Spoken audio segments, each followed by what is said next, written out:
Садитесь. Этого я больше всего не люблю. Вы меня смущаете. Садитесь. Пока вы не сядете, я ничего не скажу. Садитесь, садитесь. Надо делать то, что велено.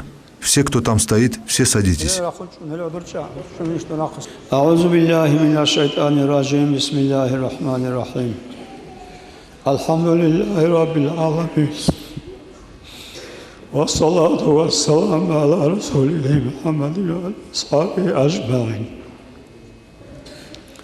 Ассаламу алейкум ва рахматуллахи ва баракатуху. Дилимасу джамаат адираш прахалвал.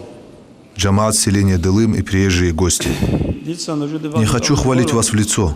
И я говорю не для того, чтобы вы возгордились. Ведь говорят, если будешь благодарен за блага, то Всевышний приумножит их. Я говорю не для того, чтобы вы возгордились, а для того, чтобы вы воздали шукру, были благодарны Ему. Такого джамаата, как у вас, я скажу, в Дагестане сегодня нет. Да продлит Аллах вам этот баракат до имама Махди. Аминь. Чтобы дать оценку этой мечети, я думаю, ее можно назвать необъемлемой взором. Мечеть в Хасавюрте, которую построил Юсуп из Артуха, тоже большая. Не знаю, какая из этих двух мечетей больше. Думаю, можно так сказать. Не то, что в Дагестане. Даже в России нет мечети больше этих двух. Да сделает вам ее Аллах баракатной, пусть с ней будет милость Аллаха, и дай Аллах вам помощи, поклонением и религии, ее оживить и украсить. Я особенно вам делаю дуа. Правда, иногда в спешке и забываю. Всех, конечно, невозможно охватить в общей молитве. Даже в них я молю Аллаха, чтобы до имама Махди вы постоянствовали в этом баракате.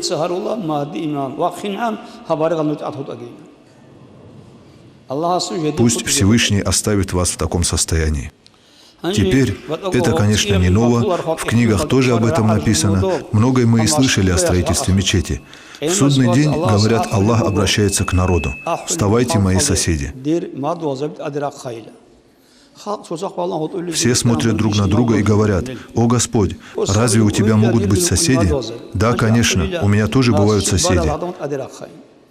И потом обращается к ним: «Вставайте те, кто строил мечети». Они встают.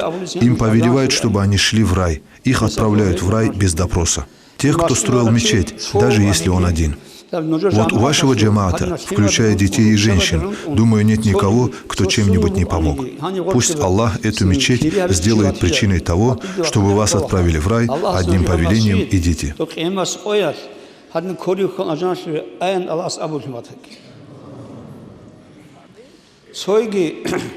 И еще, как мы знаем, в джамаате люди бывают разных степеней и уровней. Все же не одинаковы.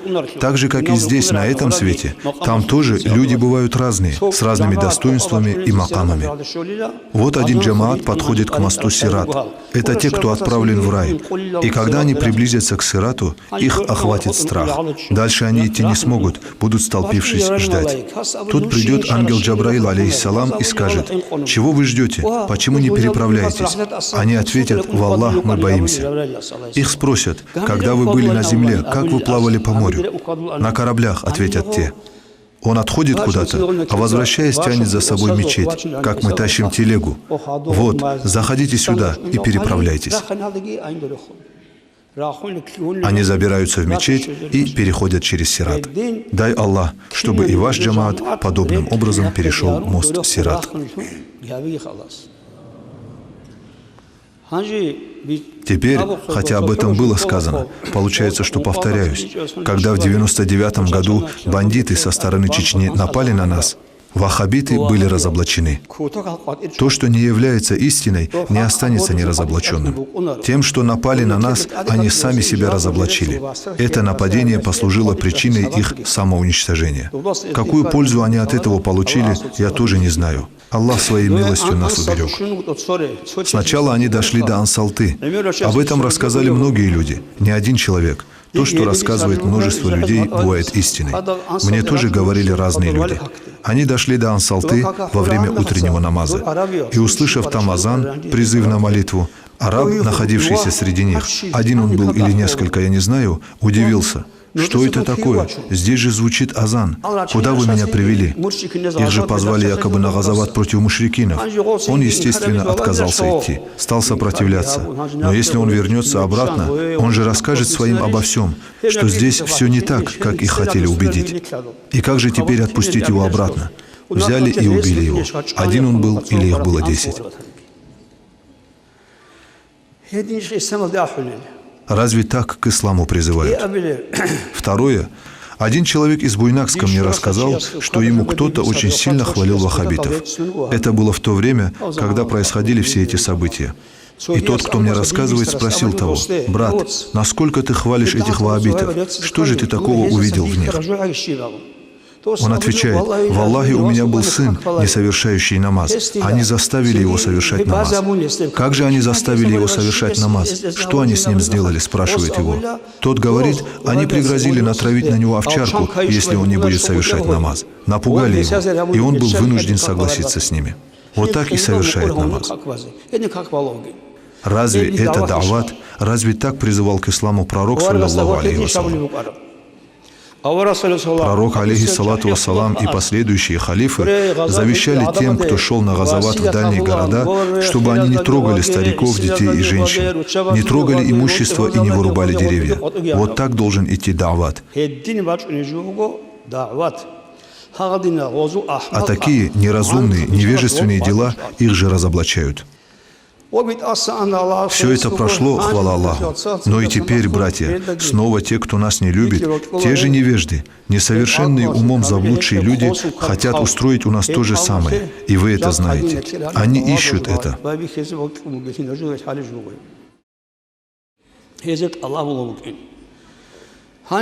И что же в таком случае остается нам? Самый большой наш недостаток – это наше невежество, наше непонимание ислама. Ну и что рассказываем? Да даже говорить не умею. Как сказал Абдул-Гафур Мухаммад: «Если я продаю спиртное или занимаюсь ростовщичеством риба, и на эти деньги поеду в хадж, то другой невежественный джахиль скажет: смотрите, разве ислам такой? Разве можно продавать алкоголь, давать деньги под проценты, а потом ехать в хадж? Разве этому учит ислам? У него же есть повод так говорить. Это же истина». Точно так же и многое другое. Все беды по причине нашей же невежественности. Но тем не менее, что нам сегодня необходимо в первую очередь? Признаться честно, сегодня в Дагестане очень опасное положение. Это вы тоже знаете. Все опираются на силу, деньги или на что-то еще. Но знайте, хозяин всего — Аллах. И без Его решения на земле ничего не произойдет. И все же многое зависит и от нас. Аллах посылает на нас беды только после того, как мы начинаем грешить, становимся хуже, и не принимается наше покаяние. Нам, дагестанцам, нужны две вещи. Во-первых, таубу, истинное покаяние. Во-вторых, сабру, терпение. Аллах призывает нас к терпению, испытывает нас, проверяет наше терпение, проводит экзамен. Таубу надо делать как положено, от чистого сердца. Кто пьет, развратничает, в том числе и женщины, все должны покаяться истинным покаянием. Ведь Всевышний говорит: таких аятов, призывающих нас к покаянию, в Коране много. Нас призывают: «Вы кайтесь, а я приму покаяние». Есть ли большая милость, чем это? Дай Аллах нам помощи, чтобы покаяться, и дай Аллах нам терпение.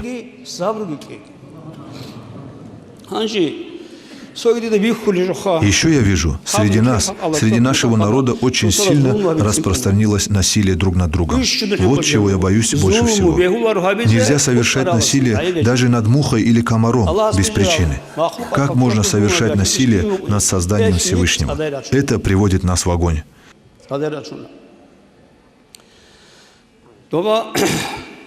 По-моему, в книге «Рухуль Баян» я читал, что один иудей, совершая путешествие, тянул за собой ишака, а на ишаке сидела его жена.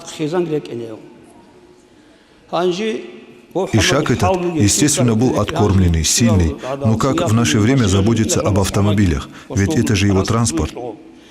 И шел он через какое-то селение мусульман. Вы, наверное, тоже читали об этом. Не знаю, кто это сделал, то ли дети, то ли какие-то негодяи. Так вот, они взяли и отрезали Ишаку хвост. Естественно, осел этого не стерпел и начал прыгать и скакать. Жена иудея упала с осла, и он растоптал ее. Она к тому же была беременна. Случился выкидыш, и ногу сломала в придачу. И что теперь делать ему, путнику, совершающему путешествие? Какая разница, кем он является, иудеем или кем угодно? Он человек, такой же, как и мы. Он приходит к местному кадию, судье, имаму. Объясняет ему, вот что мне сделали. А тот кадий был подлый, не имеющий веры человек.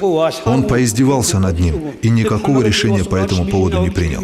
Сказал, оставьте осла, пока не отрастет у него хвост, и женщину тоже оставьте. Так омерзительно он поступил. И что же этому человеку делать? Кому пойти? Он обращается к Создателю и просит его: «Я Аллах». Ведь он тоже знает Господа, пусть он иудей. Он сказал: «Я Аллах, ты видишь то насилие, что совершилось надо мной, без причины и вины. Накажи их, Господи». И тут же судья, который издевался над ним, превратился в камень. Так в книге написано. Поэтому незачем имена называть, но насилие между нами существует. Даже среди милиционеров рассказывают большая несправедливость. Так мы слышим. Это вообще недопустимо. Видите, что сегодня происходит? Что с ними делается? Аллах не терпит насилия. Пророк Муса, алейхиссалам, говорит Аллаху, просит его: «О Аллах, покажи мне, как ты устанавливаешь справедливость на земле». «Ты пойди к тому месту», — отвечает ему Аллах, указывая какое-то место. Видимо, это было каким-то селом. Там есть родник под деревом. Иди туда и наблюдай со стороны. И ты увидишь, что произойдет. Он пошел туда и стал ждать. Через некоторое время к роднику пришел маленький мальчик. Выпил воды. Валлах нет. Приходит туда всадник на коне. Весь такой видный из себя, здоровый мужчина. Он слез с коня, выпил воды. В руках у него был мешок с 1000 дирхамов. Он поставил его рядом с собой, выпил воды, встал и ушел, позабыв мешок. Когда всадник отъехал подальше от этого места, он вспомнил о мешке и решил вернуться. И как только он отъехал, туда к роднику пришел один мальчик.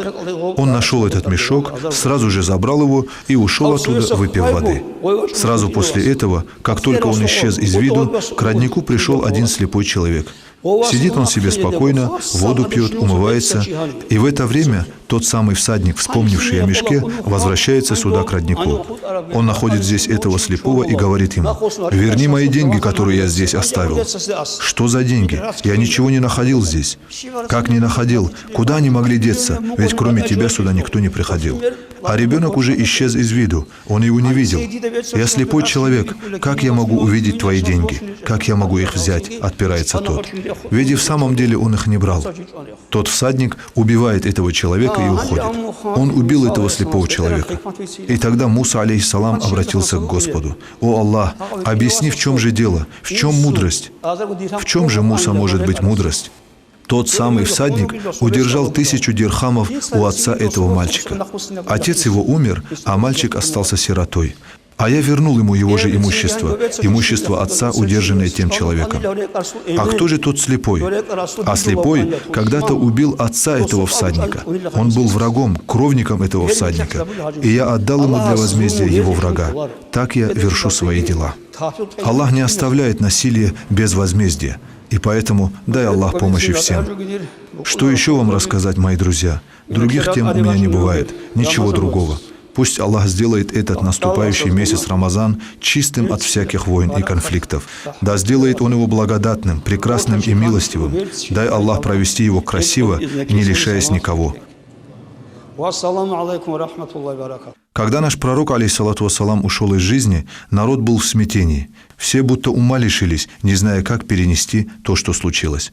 Тогда Абу Бакр, да будет доволен им Аллах, встал и сказал: «Вы знаете это, но повторю, чтобы вы вспомнили. В вспоминании бывает обновление». Так вот, он встал и говорит: «Если кто из вас поклонялся Мухаммаду, то он умер, нет его.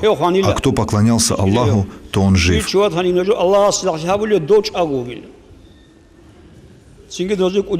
Тогда они успокоились. Если что-то случилось, кто-то умер, мы не должны из-за этого терять сабру. Нам нужно сохранять спокойствие и проявлять терпение. Наши ребята, которые стали шахидами, мы не должны о них жалеть. Мы можем только позавидовать им. Они являются шахидами. Единственная польза от этой жизни, проведите здесь 1000 лет или всего 25-30, в том, чтобы в предсмертный миг оказаться в вере, оказаться на истинном пути. Что еще желать тому, кто в последний момент жизни оказался в вере?